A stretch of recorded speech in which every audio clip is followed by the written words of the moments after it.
welcome back to our tutorial. So let's have first our activity first in math. Find the difference.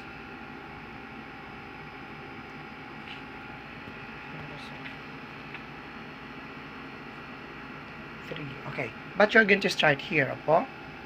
Not here because ones, tens, hundreds. So don't start with hundreds. You're going to start here, okay?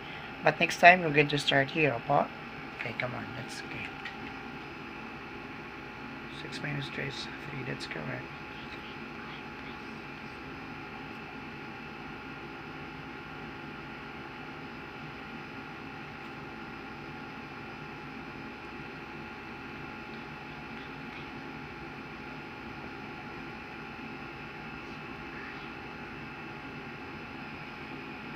That's correct. Yeah, now you're going to start to ones, opo? Sige. 7 minus 2. 5, that's correct. And then 6 minus 3. Okay, exactly correct.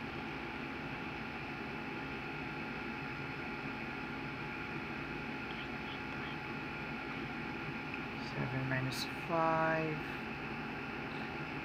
Okay, that's correct. Always start with ones place.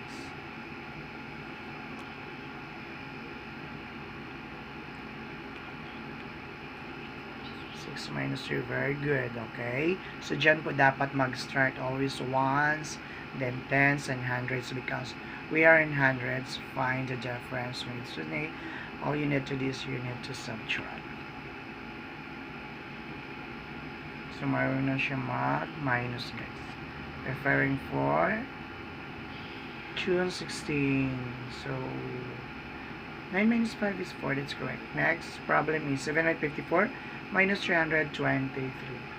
June 16 is the first day of public school. But I think in private it's 9. So, the other school is started on that. 4 minus 3 is 1. 5 minus 3 is 3, correct. One more. So that is 7. Ano tayo ito? 7 minus 3. Good job. Next, last off, we have our problem. 867 minus 534. So 7 minus 4. Very good. 3. Then 6 minus 3.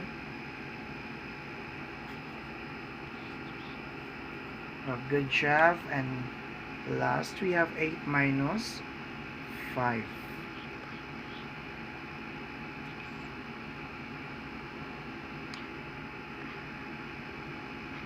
8 bawasan ng 5.